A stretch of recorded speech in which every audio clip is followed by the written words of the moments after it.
your children into. It's a horror show. They're away from their parents. I don't care what kind of teacher you have. Your teacher is never your mother.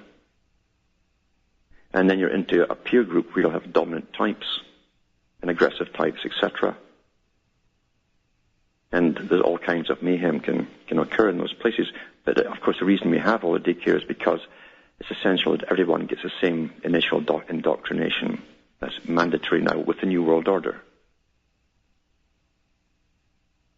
They've even trained mothers in one single generation that the government bringing up your children in daycare is quite normal. So much so that in Canada, when daycare workers went on strike, the mothers were in the streets with placards demanding the government take care of their children. Only 20, 30 years before that, it was the opposite. People would object if the state was involved in the raising of your child. But that's how fast people adapt. So they think that it's the state's duty to take care of their children for them. This is really scientific socialism, the kind they talked about in the Fabian Society. Really astonishing. Now, I think, I don't put any callers up here, I can't see it on my site here. But if Sylvan is there, if he's still there or not, let's see if he's there. Okay, Sylvan from British Columbia is still there. Hello, Sylvan. Hello? Are the callers there? Is the boardman there? No, can't get the callers. So, I don't think anybody's home here. Here's another article I wanted to read, and it is from, I think, a ministry, some Christian ministry somewhere. And that shouldn't matter, but it's the content I'm looking at here, which is interesting. It's by Berit Kios, K-J-O-S. I don't know anything about this particular ministry. All I know is that whoever did these articles did their work on mind control and socialism that's coming in.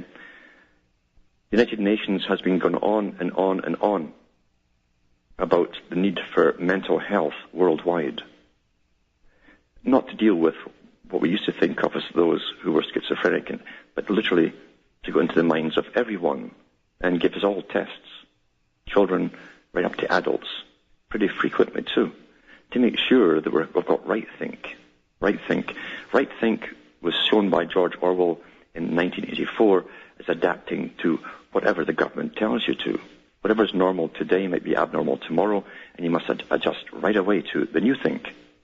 Literally, that is the Soviet system. And this article says, the UN plan for your mental health. It says, we believe that mental health is just as important as physical health, maybe even more.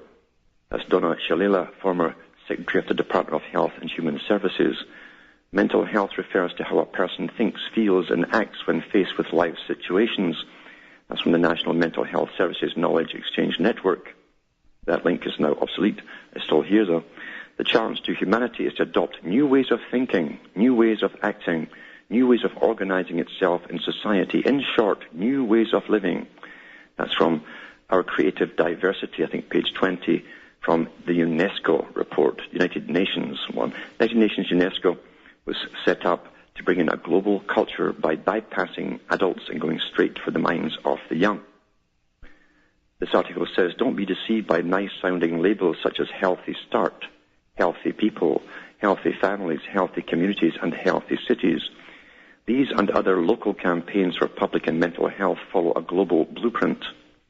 They all fit into a worldwide system of health management and surveillance led by the World Health Organization, a United Nations special agency that equates faith with hate and truth with intolerance. The goal is conditioning the masses to willingly conform to new universal values, environmental guidelines, and a global management system. This was actually written in 1999, by the way. So this person did know the agenda. Who wrote this? Dr. David Satcher, U.S. Surgeon General and Assistant Secretary for Health, gave a progress report to the National Healthy People Consortium in November 1998. He says, We have a clear blueprint in place. Currently, 47 states are actively involved in Healthy People 2000, and Healthy City and Healthy Community initiatives are being pursued throughout the country. Hundreds of national organizations have reviewed the year 2000 objectives and have adopted them as their own. They've gone past that now. They're into Agenda 21. Dr. Satcher then drew the connection between Healthy Start, Healthy People, mental health, and the World Health Organization. This is what he said. Every child should be given the opportunity for a healthy start. No priority yet has generated as much interest and enthusiasm as this one on mental health. Our efforts will be focused on maintaining a system of global health surveillance. He's talking about mental health. Healthy People 2010, that's the next part, is the United States' contribution to the World Health Organization's call to the nations of the world to renew their commitment to health for all. They call it this, a new way of thinking. We're getting a new economical order, we're getting everything new. He's a new way of thinking. In a 1996 speech at the National Children's Mental Health Initiative, Donna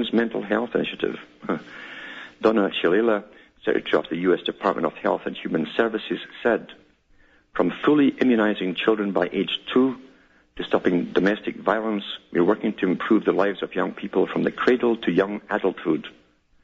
And a strong part of our vision is the mental health of children. We believe that mental health is just as important as physical health, maybe even more so.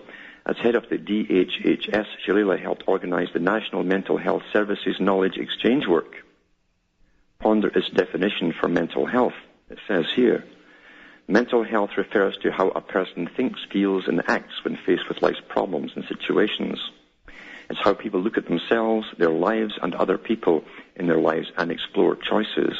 So they want to make sure that you make all the right choices after they've conditioned you. Do you wonder what Dr. Shalala and her network of health planners would consider good thinking or bad thinking? This definition doesn't tell us. How do they want people to look at themselves or explore choices? The answer is clear when you study UNESCO's psychosocial strategies for conforming the minds of our children to its anti-Christian worldview. Well, there's no doubt about that, because Julian Huxley said that they'd have to destroy Christianity totally. But without background information, these ambiguous, open-ended phrases hide the true intentions. However, Dr. Shalala and other self-proclaimed change agents, and that's what they do call themselves, as change agents, do tell us that the old ways a person thinks, feels, and acts must change. See, in the communist system, they called it contaminated. These were the terms used in the communist system. You were contaminated if you had the ideas from the old system, contamination, and therefore they'd have to separate the children from the parents, they said, as early as possible to make sure the children were not contaminated with old ideologies and ideas of family and community and country and so on. It says here, they don't fit the new global ideology or the consensus process. See, everything has to be consensus. Everything under the guise of tolerance for all. The people who run this world are the most intolerant of anything that's ever existed, because you must be in consensus with everyone else. According to Professor Benjamin Bloom, called the father of OBE, outcome-based education, the new purpose of education and the schools is to change the thoughts, feelings, and actions of students. To change not to educate you and help you in your way, but to change the thoughts, your feelings, and actions of students. So it's not surprising that UNESCO's Commission on Culture and Development, in its report, Our Creative Diversity, that's a report from UNESCO, Our Creative Diversity, worth the read. He wrote that the challenge to humanity is to adopt new ways of thinking, new ways of acting, new ways of organizing itself in society, in short, new ways of living. Referring to the management and monitoring of its education program, the Kansas State Board of Education made a similar statement. QPA, which is Quality Performance Accreditation, is a process which demands new thinking, new strategies, new behavior, and new beliefs. You see how it comes out of UNESCO and through all their networks, right through all the school systems, worldwide, the same things are implemented. That's how micro-controlled and managed everything is around us, right down to your local town council. New beliefs and new thinking are key to the global management system.